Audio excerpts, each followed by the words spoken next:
Si alguna vez has levantado la cámara y has dudado, esto te interesa. Hoy te traigo 6 consejos para fotografiar personas haciendo street photography. Lo primero que tienes que hacer con el miedo, con la fotografía de calle, es normalizarlo. Si te da miedo fotografiar personas en la calle, no te pasa nada raro. No es que ni sirvas ni seas menos fotógrafo que otros. A casi todo el mundo le pasa, aunque hay mucha gente que no lo dice. El problema no es sentir miedo. El verdadero problema es pensar que ese miedo no debería de estar ahí, pero la realidad es muy distinta. Estás en un espacio público, rodeado de personas reales, con su vida, su ritmo, su contexto. Sentir cierta incomodidad o cierta tensión en ese entorno es completamente normal. De hecho, sería raro que no la sintieras. Muchas veces el error es salir a la calle con una presión extra encima. La presión de tengo que atreverme, tengo que disparar, la presión de si hoy no hago fotos buenas es que algo va mal. Y esa presión es la que no ayuda en absoluto. De hecho, es al contrario. Te pone rígido y te desconecta de lo que está pasando a tu alrededor. Normalizar el miedo no es resignarse. No es decir, esto es así y ya está. Es entender que el miedo forma parte del proceso y aprender a convivir con él. El miedo muchas veces no te está diciendo no hagas esta foto. Te está diciendo, para un segundo, lee mejor la situación, piensa dónde estás y qué estás haciendo. Cuando lo entiendes así, el miedo deja de ser un enemigo. Se convierte en una señal. Una señal que te obliga a ir más despacio, a ser más consciente, a tomar mejores decisiones. Y esto es importante decirlo claro. No tienes que forzarte a hacer fotos que no te apetecen. No tienes que demostrar nada a nadie. Y tampoco tienes que volver a casa con la sensación de haber superado un examen o una prueba. Cuando normalizas el miedo y dejas de pelearte con él, algo cambia. Empiezas a mirar mejor, a escuchar más y a estar mucho más presente en la calle. Y desde ahí, desde esa calma, es cuando realmente empiezas a entender lo que tienes delante. Una vez aceptas que el miedo está ahí, el siguiente paso es aprender a leer mejor lo que tienes delante. Leer la calle no es analizarla como si fuera un tablero de ajedrez. Leer la calle es fijarte en las personas antes que en la foto. Ver cómo caminan, si van con prisa, si van tranquilos, si están en su mundo o si son conscientes de lo que pasa a su alrededor. Parte del miedo viene de no saber distinguir esto que te acabo de comentar. Cuando no lees bien la situación, disparas a ciegas. Y eso genera incomodidad, tanto en ti como en la otra persona. Leer la escena es preguntarte, aunque sea de forma inconsciente, si esa persona está tranquila, si tiene sentido que haga yo una foto en este momento. Y ojo, leer bien la calle también implica aceptar límites. Hay escenas que podrían ser una buena foto, pero desde mi punto de vista no son buena idea. Eso no es perder oportunidades, eso es tener criterio. Muchas veces el miedo no desaparece cuando disparas. Desaparece cuando entiendes que no tienes que fotografiarlo todo. Leer la calle no te garantiza buenas fotos, pero te evita muchas situaciones incómodas. O también te puedes dirigir directamente a la persona y preguntarle, ¿te importa si te hago una foto? A veces la respuesta es sí, a veces es no, y las dos son válidas. A continuación, te expongo 2 casos. Perdona, ¿te puedo hacer una foto saltando? Sí, claro. ¿Sí? Sí. Lo que estoy haciendo es otra cosa. Sí, no, lo que tú quieras. Tú mandas.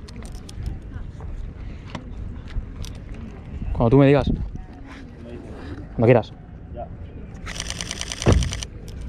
Pues te he cazado seguro, vamos. ¿Sí? Y de jefe, tío. ¿Un último? Claro.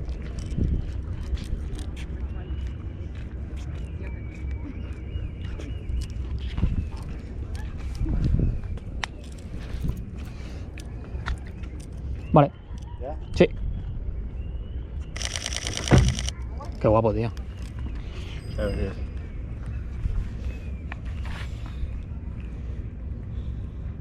Está guay, ¿no? Sí, está guapo. Está guapa. Muchísimas gracias, tío. Ah, tío. Hasta ahora. ¿Eso me lo podrías pasar o? Sí, claro. Dime tu correo o algo y te las paso. Hola, perdona, ¿le podría hacer una foto? Sí, claro. ¿Sí, podría? ¿Cómo se llama? Siéntate, Lucia. Sí. Perfecta, está perfecta. Gracias. Muchas gracias. Y desde ahí, desde esa lectura previa, es cuando cobra sentido el siguiente paso. Cómo te colocas tú dentro de la escena. Haciendo fotografía de calle, tu posición lo cambia todo. No solo la foto, sino también cómo se siente la escena. Muchas situaciones incómodas no vienen de la cámara, vienen de estar mal colocado. Aparecer de golpe, cortar el paso, plantarte delante de alguien o invadir su espacio personal genera tensión automáticamente. Colocarte bien no significa esconderte, significa integrarte. Una buena posición es aquella en la que no estorbas, donde no obligas a nadie a reaccionar a tu presencia. Muchas veces basta con dar un pasito atrás o moverte a un lado o simplemente esperar un poquito más. Cuando estás bien colocado, la escena fluye sola. No tienes que forzar absolutamente nada. Y aquí pasa algo muy importante. Cuando tú te sientes cómodo en tu posición, lo más probable es que la otra persona también lo esté. Y desde esta posición llega el momento más delicado de todos. Decidir si haces la foto o no. En la fotografía de calle, muchas veces el verdadero avance no está en hacer más fotos, sino en aprender a elegir mejor cuándo sí y cuándo no hacer una foto. Al principio, cuando hay miedo, solemos disparar por impulso. Disparamos rápido para quitarle presión y para sentir que al menos has hecho algo. Pero esa no es una decisión consciente, eso es ansiedad. Decidir de verdad implica parar medio segundo y preguntarte si de verdad tiene sentido hacer la foto o si estás cómodo en esa posición. Y muchas veces la respuesta es no, y no pasa absolutamente nada. No disparar no es fallar, no disparar es respetar lo que estás viendo. Hay una idea que cuesta mucho de aceptar al principio. No todas las escenas son una foto, y no todas las fotos merecen hacerse. Cuando empiezas a tomar decisiones así, el miedo baja, porque ya no te sientes obligado a disparar, y dejas de ir a la calle a cazar fotos. Empiezas a observar, a elegir y a descartar. Y paradójicamente, cuando disparas menos por impulso, las fotos que haces empiezan a tener más sentido. La decisión no es el final del proceso, es el punto donde todo lo anterior se pone a prueba. Y justo después de decidir, viene algo igual de importante. ¿Cómo gestionas lo que pasa después? Mucha gente piensa que el momento delicado es hacer la foto, pero en realidad muchas veces lo más delicado suele ser lo que viene después. ¿Qué haces cuando disparas? ¿Bajas la cámara con naturalidad? ¿Sigues caminando? ¿Te quedas quieto? ¿Te pones nervioso? Es aquí donde muchas situaciones se vuelven incómodas sin necesidad. Si después de disparar actúas como si hubieras hecho algo raro, la otra persona lo va a notar, y esa incomodidad se contagia. En cambio, cuando reaccionas con normalidad, cuando ni te escondes, ni te vas corriendo, cuando consigues caminar como una persona más de la calle, casi nunca pasa nada. Incluso si alguien se da cuenta de que le has hecho una foto, tu reacción lo cambia todo. Bajar la cámara, mirar normal, seguir tu camino, no pedir perdón por existir, pero tampoco ponerte a la defensiva. La mayoría de las veces la gente no reacciona a la foto, reacciona a tu actitud después de hacerla. Por eso la reacción también forma parte del proceso, no es un detalle menor, es lo que decide si la situación se queda en algo natural o se vuelve algo incómodo. Y todo este recorrido termina en algo que para mí es la base de todo, el respeto.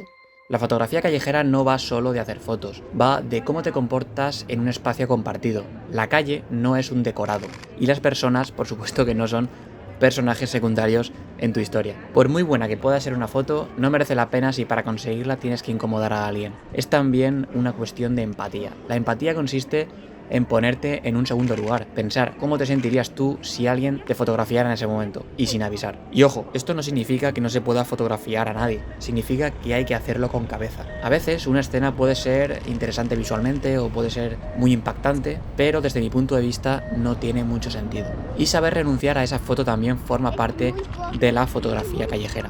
Si queréis que en un próximo vídeo hablemos sobre los límites al realizar una fotografía callejera, dejádmelo en los comentarios. Una de las formas más sencillas de respetar a alguien y aún así contar una historia es fotografiarla de espaldas. Una espalda puede decir muchísimo, una postura, un gesto, una espera, y además evita exponer directamente a la persona. Lo mismo pasa con las siluetas. Todas estas opciones te permiten seguir fotografiando personas pero sin invadir su espacio personal, sin forzar y sin sentir que estás cruzando una línea. Y para mí eso es lo que le da sentido a la fotografía callejera, mirar a los demás con curiosidad pero también con respeto. Si has llegado hasta aquí, te lo agradezco un montón, dale a like, suscríbete y nos vemos en el próximo vídeo.